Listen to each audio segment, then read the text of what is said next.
Welcome to the Startempire Wire Founders Podcast, where we make entrepreneurial founders a top priority. Each episode features risk takers, business builders, community shapers, institutional and government supporters in our local startup ecosystem.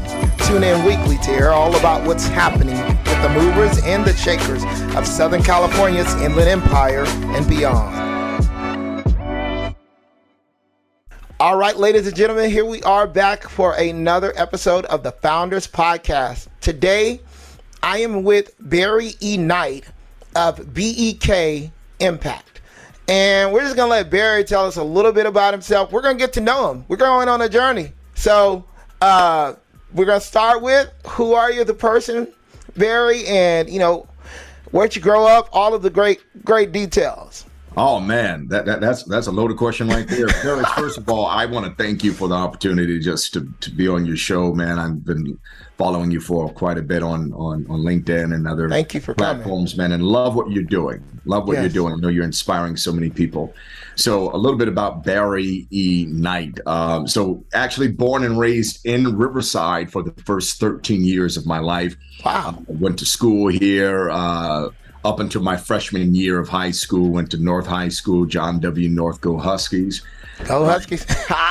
Yeah. So my dad was a pastor. I'm a church boy at heart, unapologetically. I have a strong faith in God. That's one of the reasons I'm doing what I'm doing, and I am where I am. And it is who I am, right? So anyways, right when I was 13, my father unfortunately passed away. And so my mom just wanted something different. I have an older brother who now he's retired military, but he was in the military at that time. Yes. And have an older sister as well. So they were already grown. When my dad died, she was 18. My brother was 24, 25 or something. Yes. Okay. So my mom took me, and we moved to, out of all places, went to Atlanta, Georgia, Stone Mountain specifically. Wow. And that's home for me. So I actually just got back from there on Wednesday. Wow. So I kind of grew up, I always say California made me, Georgia raised me. And, nice. Yeah. So that's a little bit of my story. And then that was in 1993 when I moved to Atlanta, Stone Mountain. 93.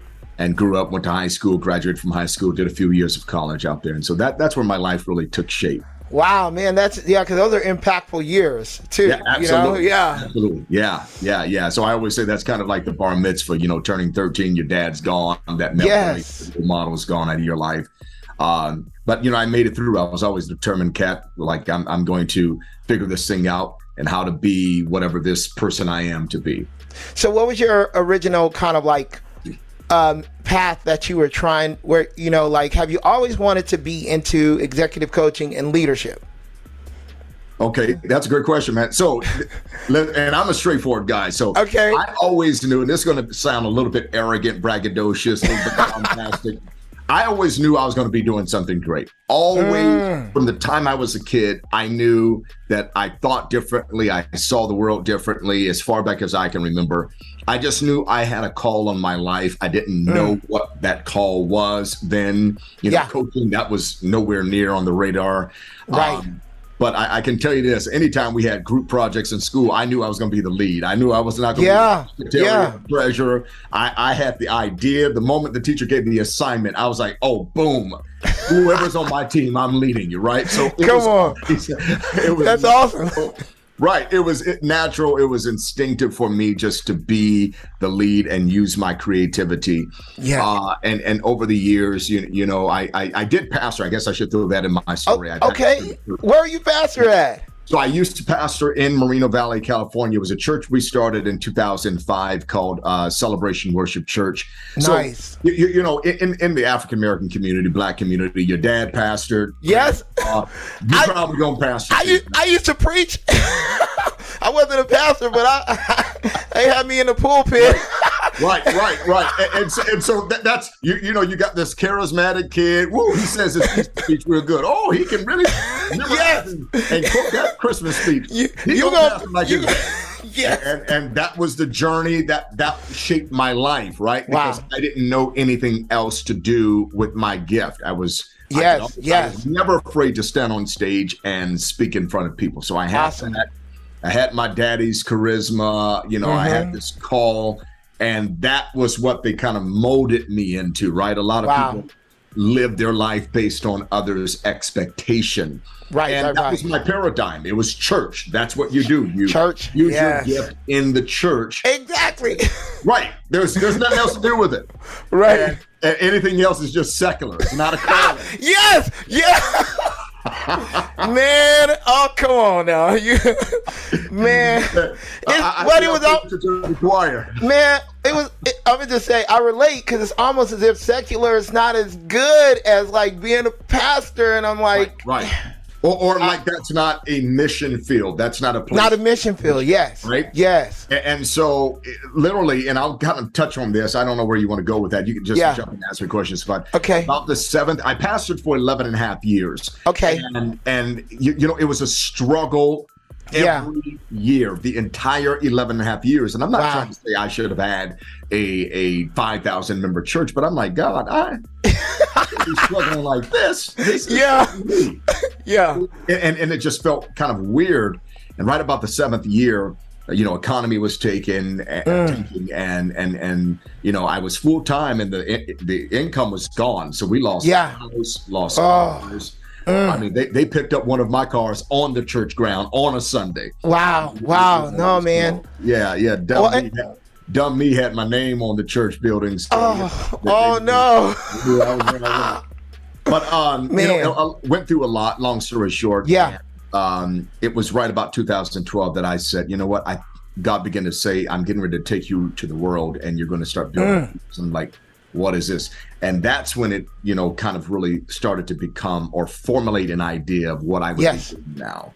So, man, I had a long answer, but that's great. No, that I love it, and it gives us a good picture of like who you are and your gifts. Okay, so what would you say your gifts range in? And as you moved into BEK Impact, how are you using, how did you see that conversion of those gifts into maybe the professional world? Yeah, no, I love that. And so again, right about 2012, it was a few years before 2009. I got a call from Riverside County, one of the former deputy directors, saying, "Hey, we're putting together this collaborative racial disparity and disproportionality, and can you come as a community partner, be a part of it?" And I started to discover some of the needs that they were having. And I said, with families, it was specifically around African-American families and there was disproportionality. And so I began to work with them on that. And I said, you know what? Send the families to me. And I said, I didn't know what I was going to do. I just knew I could motivate people. Yes. It was literally in the year of 2012 that I really honed on my gift. And I said, I really have a passion for helping people break past limitations, limited beliefs, and limited behaviors that hinder them from getting. And so when I began to look over how I preached, what I preached on, that was the context and the core of all my messages, is how to break past that limited and live that higher life. Right. See it. And then, because what we do is we plan right down here in the limited belief, and then we begin to, what I say, reduce things down to its manageable proportions. Okay. Well, I can't handle this, so let me just handle this little piece. No, you're called to do the 10. The 10, down to 5. No, let's build you to the 10 and stop reducing the 10 to your 5. And that's a change in perspective, because you think, okay, I need to do what I can handle, but you're saying you need to grow to the potential that you have. So I love that, because it's all about challenge. It's all about becoming a better person and fulfilling that higher level of potential. Because I truly believe that as human beings, we have like unlimited potential. And I believe that if a person becomes an entrepreneur, or they get into some form of business, then they're going to have to grow to be a bigger person, to be able to be as successful as they need to be. I think Jim Rohn talks about this, right?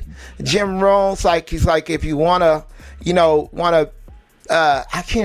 don't know how he says it, but he says, if you want to have more success, you need to become a better person, or something like that. All about personal development. Yeah. And you're attracting your life, not what you want. You attract who you are. And that's another one that hits home. That's another one. Yeah. So, and I started to see that was a gift. I just literally shaped my life, my entire life around that passion. Yes. And that gifting, because I knew it was a game changer for so many people. And I did my best to study and become great at it. I said, if I'm going to do this, I'm going to be great. So I started helping a lot of families, got a call from the director at that time of Riverside County, and she was like, "Hey, can we give you a contract?" I said, "You mean contract?" Wow. Like, yeah, I'll take it. That's awesome.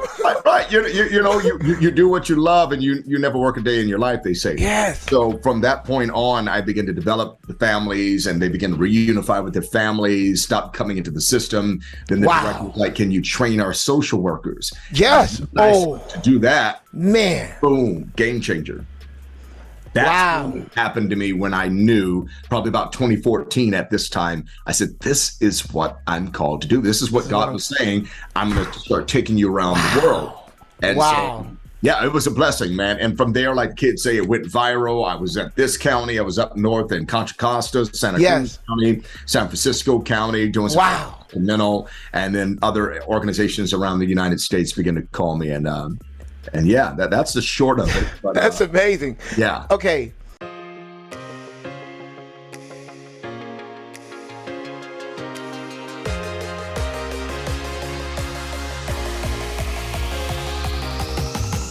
The Inland Empire startup ecosystem industry is tremendously fragmented. A few top-tier hubs, San Francisco, Los Angeles, and San Diego, are well covered by media, events, and data platforms. Finding reliable information relevant to startups or the tech industry in the Inland Empire is extremely difficult. As a result, startups can't scale fast enough. Investors are having a hard time finding the right deals, and corporates can't find the right companies to partner with for their innovation activities. Startempire Wire, the leading Inland Empire startup publication, is providing the Inland Empire startup ecosystem with the most accurate, engaging business and financial data, events, and news. Our reach of entrepreneurs, C-level executives, angels, VC investors, startup employees, key management at innovative corporates, and big tech is the solution for your B2B or B2C needs. As we build out our platform, we're looking for partners. This is your opportunity to get in on the ground level. If you're looking to align yourself with the local and growing startup and tech ecosystem of the Inland Empire, we have created the platform to get your name noticed and the opportunity for you to grow the recognition of your brand. Contact us today for availability and pricing options. We look forward to our partnership with you. Okay, so can you break down specifically what BEK Impact does? Yeah.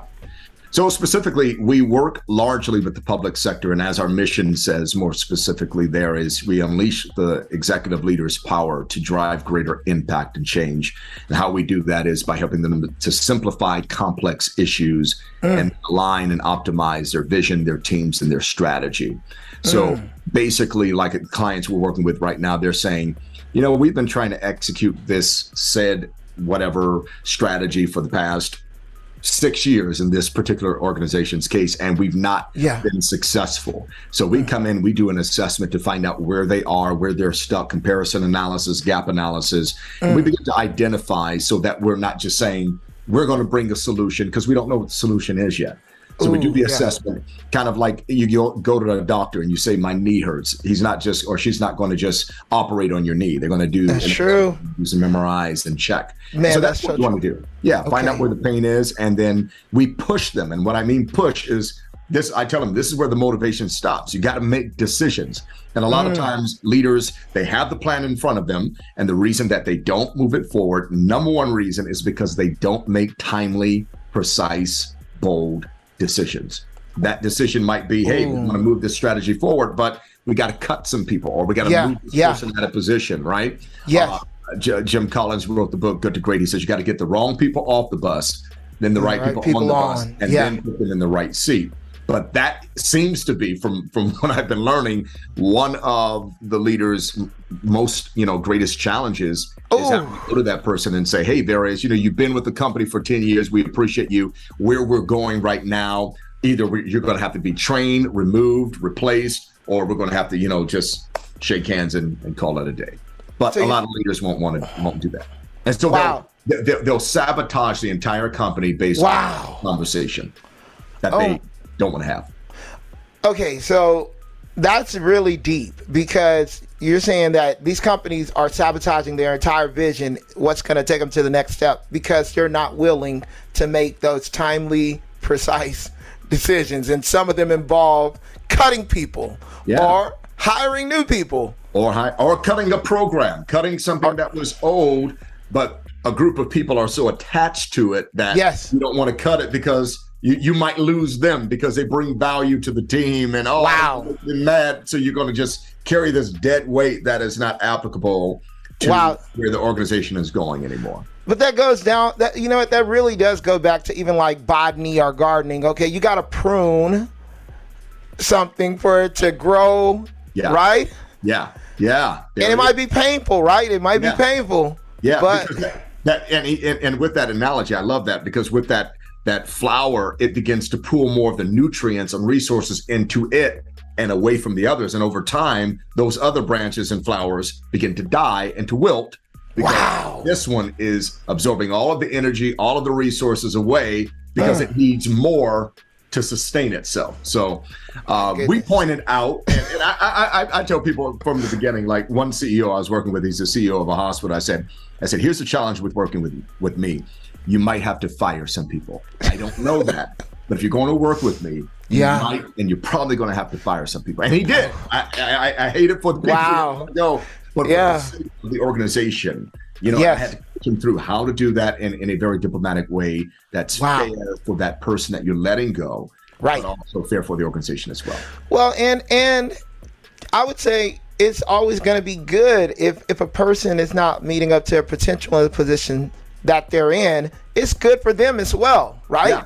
Because then they're like, okay, maybe they know they were dragging themselves, and they weren't, they were like just getting away with it. You know what I mean? Yeah. And you kind of help them, release them into, discovering more of what they can do and something that they enjoy and where they can add value. So, Wow, and that's tough. I'm just not going to lie, because I don't even have employees. I have contractors who I work with, and sometimes I'll let a contract drag on, and I'm like, okay, I need to cut this person, bring a new person on, Yeah. Okay, so tell us, who do you primarily work with?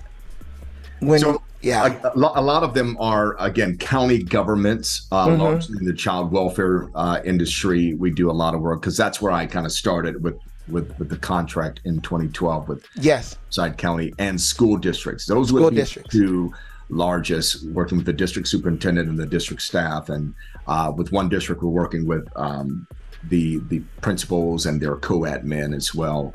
Okay. Implementation around a program. We do have, every now and then, a Fortune 500 company will call. That is not my go-to in terms of market or niche. And nothing wrong with it. I just feel my heart is for working with, as I say, impacting those leaders that are impacting communities, nation, and their world. And that's where my heart. And so we do, every now and then, we'll get a business owner or an entrepreneur who really has a call to change something. And my philosophy fits with them. They'll hear me speak and say, hey, can you coach me? And so I'll do a couple of one-on-ones. I don't do a lot of one-on-ones just because of my time. We normally work with the entire organization, but mainly county government, child welfare agencies, and school districts. Very awesome. All right, so tell us about the growth of BEK Impact. So from the time you started till now, what is the growth you think? Oh boy, do we have time. So let me give the bullet point version. I'll tell you this, and unapologetically, we have been blessed. And I stepped out, so I moved on from pastoring the church in 2016. I had a few contracts, but not enough to live on. And when I moved on from pastoring, my wife giving me the side eye, like, enough to take care of these bills, bro. You gotta do something. So I got really focused, and my first contract came just about 6-7 months later after I moved on from pastoring in 2017. Okay. And it was a 6-figure contract, and Very awesome. from 2017 to 2022, now we have grown, and I got my number. I'm looking here because I got my numbers on the board there, and so we're surpassed already at this point of 2022 what we did in 2021. Oh, So that's great. We've always grown, and not doubling every year, but we've always grown, maybe 5%, 3 to 5% every year. Man, that's awesome. Yeah. What would you say what would you say has been your toughest growing pain? Yeah. You can give a few if you want. Yeah, you're asking some bomb questions, man. Letting go. When you've birthed something, and when you're building a business around your gifting, your passion, what's in you, you become the product, you become the service, you become what the customer wants, but you also get in the way of growth and scaling, because you cannot outgrow you in the room. Come on. Right? Oh man, that's a good one. So like with you, I started to bring on contractors, but they would bring ideas, I would slam them, right? That limiting belief of that's not going to work because it didn't come from me. Yes. Wow. And so that let me be honest, it still is somewhat, but I've grown to where now my mind is saying, let's bring that person, train them, let them do it, and then step back and kind of coach them through it. But in the back of my mind, I'm like, I should be doing this. I need to do it. They can't do it better than me. That's awesome. That's a challenge. That still is, and for probably many of your viewers who are entrepreneurs, that's the challenge you're always going to face, and you have to ask yourself, are you okay with staying that size? Because you will never outgrow your capacity. You have to expand your capacity by systematizing, bringing in some automation, and bringing in other experts on the team. Yeah, you're scale. You're preaching to the choir, man. Yeah. So, okay. So, is there anything else you want to mention as far as that growth pain that you've experienced?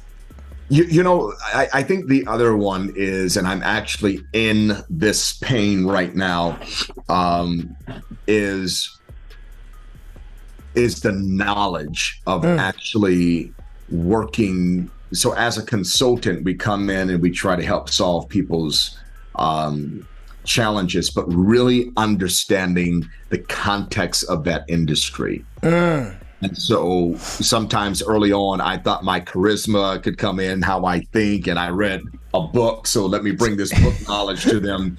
Or I read enough and created and kind of customized my own model. Yes. But sometimes I miss the context of a specific industry, either because I didn't work in that industry like they're working in it, or I didn't ask enough questions to kind of pull out of them what their context is. Wow. And so that's something that I've overcome. I'm overcoming. I don't ever want to say I've overcome, but I'm right. To really be knowledgeable in their industry, to know it almost better than they know it. You know, not just what's happening, but understand the history of that industry. You know. Okay, that sounds like a process. Are you doing some, like, putting together some processes for that? Yeah, that's where I am. That's why I haven't got it yet. I haven't. I'm learning, and so what we do with our consultants is we kind of sit, and what we ask ourselves is, what are the past, the present, and the future trends and implications of this industry? Wow.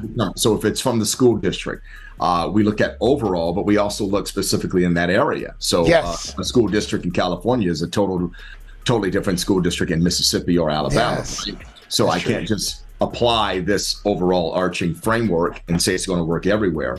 So it might need to be customized a little bit. So I'm taking more time to really look in that and asking questions, getting team. So I guess if you said a process, so it's getting my team to look. What do we see? Come together and discuss. Yes. And then interview. Take a little bit more time to interview. And I guess the biggest challenge is not allowing the client to rush you. Ooh, right? Slow yes. down and saying, hey, listen, just like, again, going back to that doctor analogy, I don't want the doctor coming in rushing me, and I don't want him or her to rush. Yes, no. Time with me. Because I got an issue. I need you to find out and make sure you're spot on with your diagnosis. Absolutely. And so me letting the client understand that we value your organization and would not want to make a rush decision. So let us ask questions to kind of poke and prod a little bit. That's really good. And I think that applies to every industry, where you're consulting. And I mean, especially like if you're doing marketing stuff, I do marketing stuff with my other company. Right. And we have to find out context, but you're doing it to a high level. So that's powerful. Right. And I could see why it would be a continuing process too, because things change, you know? That's really good. And I think the other thing, if I can add on to that, Barry, is staying ahead of the game. You know, and I tell people, and as much as we hate it, and here's another pain, right? Yes. Is simplifying, finding that target niche. Now, people, we hate that. We hate it because we want to serve everybody. Yep. Especially in the beginning stages, right? I'll take that. Yeah, I can do that. No, I can't, but I'm going to learn, right? And take contracts to build, but at a certain point, you have to start specializing and become the go-to for that specific pain. And become great at it. I don't ever like to say I'm an expert. I'm a learning student. That's good. I want to stay ahead of the game, so that way I can call my client and say, hey, listen, I don't know if you saw this new law that came out, or this new policy that was passed in November 2022, but I believe and I'm sensing that this is going to affect what you're trying to do and the strategy, and here's how. How do you want to get ahead of this? What do you want to do? Now, I'm telling them that, so more likely they're going to want to kind of maybe either extend a contract or maybe look at an additional service that we can offer to them, right? Right. I have to stay ahead of the game, even with your marketing, find out where marketing is, technology, a lot of automation. It's replacing the physical marketer with AI coming in. So kind of finding out how you guide that and lead them. So now you become the trusted advisor for them instead of just trying to chase business. No, that's really good. And you're like a beacon that people come to rather than, you having to go out to find them. That's really good. Right. And I also think of a wizard analogy. The wizard, everyone goes to the wizard, right? I mean, that's kind of comes to mind as well. Yeah. Good stuff. Okay, so tell us about your current needs of BEK Night. So you're at one BEK Impact. You're at one level right now. Yeah. What would it take for you to reach the next level in what you're doing? I'll tell you that. Short, sweet, simple, and quick. Okay. An operations manager, a program manager to come in. That's what we need right now. That's next level. I'm a visionary. Yes. And again, in the beginning of, and I'll break it down now, but in the beginning of starting your everything, we know that we wear all hats, right? But then as you're growing, you have to also not only specialize in what you solve and the pain that you can solve the most, but also what your role is going to be. And at every level, and nobody, as I talk to entrepreneurs all the time, and nobody can tell you that level, right? I was just with the CEO in Atlanta on this week, and I asked him the question. I said, how do you know when to bring that person in? And he said, you don't. He said, but you don't want to bring them in after you need them. Oh, wow. Yeah. So that's good. So he was basically saying that when you start noticing that you might need them, start looking, start applying. You don't have to bring them on yet, but you start looking for that person, because again, you don't want to need them, and it's hard to find them. It's harder because you're going to be rushing. So that person that can kind of connect and help me execute my vision, so that I can just remain a visionary leader, which is I thrive better there. Yeah. So if you are in operations, hey, and you're watching this podcast, Hey, make sure you hit him up. Hit up Barry. Yeah, absolutely. Okay, so tell us about your 2 short-term goals for the next 2 months. What are you trying to do outside of getting an operations person? Yeah, outside of that, so it's gaining industry experience. Okay. Really becoming glued into, again, who we're serving, locking into county governments and locking into school districts. So I made a decision. Okay. That's what we're going to do. We're going to become the best at working with executive leaders in those 2 industries. And getting as much internal knowledge as I can. That's number 1. Okay. Number 2, it may sound kind of simple, but really growing as a CEO. Growing as a CEO. And not so much the face of the company. Now that's difficult. Ooh. So yeah, please explain for our audience. So, and I'm trying to get as some sound bites as possible, short sound bites. I speak quite a bit. People will have asked me. That's where probably 97% of all of our clients have come from. They heard me speak. They say, "Can you help my organization?" Yes. But when that happens, they expect me to show up. And again, as I said before, the company can't scale. If I'm in one room, I'm in that room. Yeah, I can't duplicate myself. So now I have to that's why when I named the company, I named it BEK Impact and not BEK Ignite Services. Even though BEK is my initials. Yes. But I wanted something that if I wasn't there, somebody else can take over, whatever the case might be. Yes. Lead it, and it's not a personality. Now, going back to that pain, that's pain for me. Yes. I've always been at the forefront, and now I have to kind of pull back to where when people hear BEK, they hear the outcome, the work experience, the partnership, the results oriented, and the client testimonials, so that when we send that quality consultant out, they know they're getting a representation, right? Awesome. Back in the 60s, 70s, you didn't go to McDonald's expecting Ray Kroc to fix your strawberry milkshake, right? You know that little 18-year-old, 17-year-old, 16-year-old was going to do the job. Because McDonald's established a brand. So establishing the brand, that would be the next thing we're working on. So it's kind of like you're a record label and you're signing artists in one way. You gotta sign some artists. Yeah, and I'm just gonna be Barry Gordy and Puffy. Maybe I'll be Jay-Z, put out a few albums every here and there. Yeah, here and there. I'll make $1 million. Sell 1 million. That's a good. I mean, kind of a model that a lot of, I think of McKinsey and Associates. They do it in the professional world, Right here. Yeah. Wow. Yeah. See, that's a great analogy. I never thought of it that way, but yeah. Awesome. And it's so funny because McKinsey is one of the models that I want to eventually get to, where it's McKinsey and you do the history of it. Yes. He started it, but he brought in experts immediately.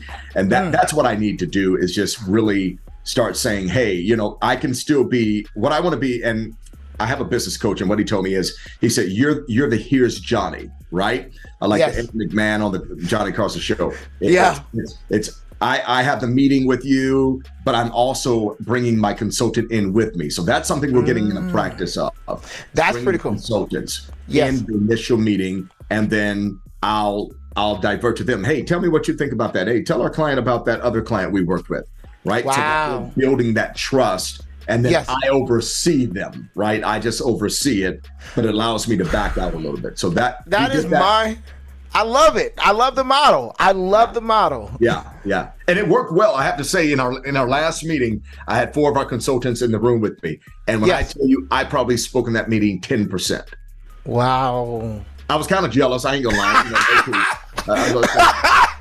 Yeah, man. I mean, the executive was asking them questions, wasn't even looking at me, like I was sitting right next to him. I'm like, that's hilarious. But that's where you want to go. That's how great. Yeah, no, because that gives room for succession and for scale, Boom. Yeah. I love it. There it is. Okay, so future goals. So we touched upon them, but give us your 3-year, 5-year, and 10-year goals. Okay. Let me. I'm going to go to the end because I always think end in mind. Love it. My end game is to be an advisor to the President of the United States Yes. and heads of states around the world. Wow. That's yes. it. That's That's awesome. my game. So that's like 10 years, you think, or even before? If it happens in 2, I'm good. If it happens Okay. so what I'm doing, Darius, is I'm positioning myself for that. Okay. And all that we've discussed this far is, again, for whoever's listening, is being specifically focused on that thing that you do. Why do people call you? And when you really look at it, even though the amount of people might be smaller that you reach, that number is still huge. It's still huge. There's over 3,300 counties in United States. I don't need 3,300 to make a good living and to have a multi-million-dollar company. I can have 20 of them. 20. Right? Yeah. And so we kind of fear, no, I need to go get everybody. No, you don't. You need to focus and be specific, because there's enough in that small group. You don't even need that small group. You probably need 10% of that small group. Right. And you have a substantial business. You will be that go-to. They'll refer you often. So that's my end game. End game. Now, what I did do, and this is the first I'm announcing this publicly. Okay. I took on a director's position with Riverside County. Yes. So I'm going to do that because, again, going back to that inside knowledge. Yes. That I want to gain, and I want to bring value, and I want to learn what they're doing and how they work together to get things done.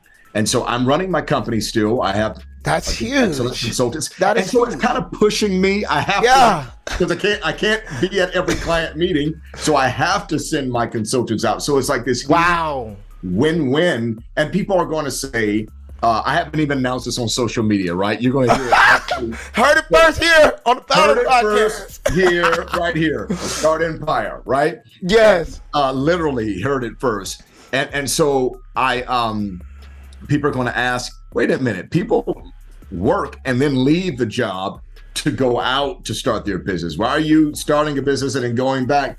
Because it's not a job for me. No. I don't need the money. Right. I don't. And I'm not bragging. I'm not saying that in a braggadocious way. I don't need the money. My company pays me very well. Yes. This is an opportunity to add value to my skill set, to my set, my knowledge. Yes. I've been missing something. I'm like, man, I need to know more. And the opportunity literally came to me, because when you're focused, let me say this is the preacher hat on me, right? All right. Yes. But when you begin to focus and really have what I call healthy obsession, healthy visualization, every day seeing yourself doing it, then you're going to start to, again, attract into your life. As a man thinks, so is he, right? So is he, yes. You begin to attract in your life what you think about most of the time. That's all of the motivational gurus, Jim Rohns, and all those guys. Yes. And so this literally came to me because I knew I was open enough to say, I'm missing this.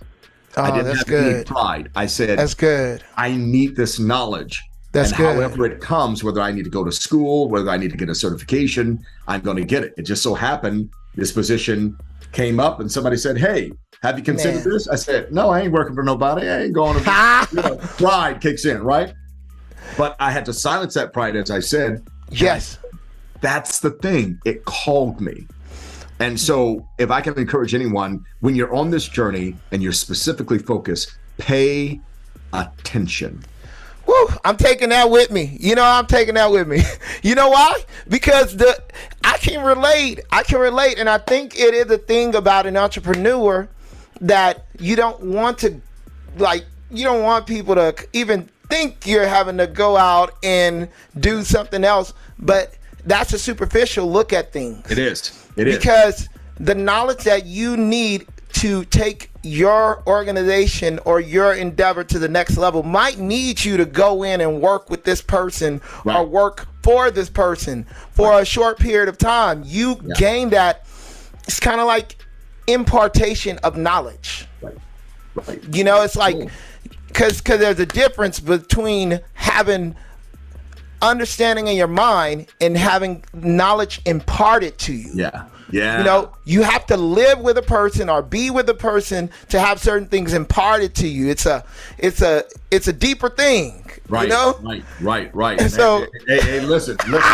You need to clip that and post that everywhere, because you just said that thing, bro. Yeah.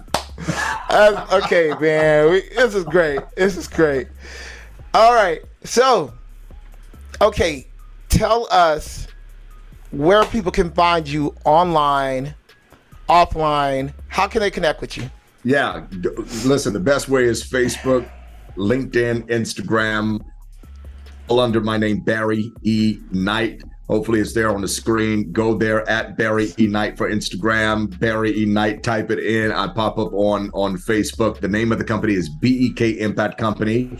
Yes. The website is bekimpact.com. Email me. You can email me at team@bekimpact.com, and I respond to all those. Message me. Oh, yes, YouTube. Follow me on YouTube, please. YouTube. Okay. Oh my God. Yeah. On YouTube, we're under the company name BEK Impact Company, and there's a lot of teaching videos there. So teaching videos on leadership development, vision clarity, kind of building your faith to do big, crazy, as I say, God-sized vision. I love it. Yeah. How to achieve that. So that'll help you out a lot. And I'm going to check out the YouTube channel because I didn't even know you had one, man. Yeah. Please. Now I'm begging. Please subscribe. Yes. Subscribe. I'm going to subscribe. It's a small number. Yeah, but come on. I focus on so many things else, and we're trying to do some more focus on the YouTube channel. Yes. Yeah. Oh, it's such a tool. It's such an instrument that to get your word out and your message. There's so many people on it too. Yeah. Oh yeah. So it's a new university. It's a learning center. So yeah. Yes. Okay. One more question. Sure. We talked a little bit about it off air, but is there a book coming? Oh, okay. Here's another shameless promotion. Yes, it is, and I'm praying and hoping by January. I'm meeting with the publisher on Monday. Yes. We're at the editing stage, and looks like right about maybe a 200-page book. It's called A Gift Called Leadership, and how the leader's presence empowers others to succeed. So the actual presence is the play on word. Wow. That's so good. Yeah. Yeah. So how to show up as a leader, how to empower people just by your presence and by how you speak and communicate and motivate them, and how to create a vision. So very powerful book. I've been working on it for years. Finally, really, hunkered down and got to it so I could finish it up and get it out by no later than the first quarter of 2023. It'll be out. Okay, awesome. Well, we look forward to the book. Give us a heads up at Startempire. We'll definitely push out a press release to the audience. I'm inspired today. So it was a great interview. I am too. Yeah, there is. I appreciate you coming on, Barry. Thank you so much for joining us on the Founders Podcast. Absolutely grateful. Thank you for the opportunity and the invite. Awesome. And ladies and gentlemen, you heard all of this here first on the Founders Podcast. Please get in touch with Barry through any of the channels, social media channels. Subscribe to the YouTube channel. Watch out for the book coming. If you're an operations person, get with him as well. All of this great stuff. We publish these interviews 2 times per week, Tuesdays and Thursdays, and we always solicit your feedback. So hit us back and let us know that you enjoyed it. Hit up Barry, let him know that, hey, I saw you on the Founders Podcast, and then maybe somehow the word can get back to me too and say, hey, what you guys are doing on Startempire Wire is great. Okay. Other than that, we really appreciate you guys for watching. Thank you, Barry, for coming on again. Absolutely. And we will see you guys later. Peace.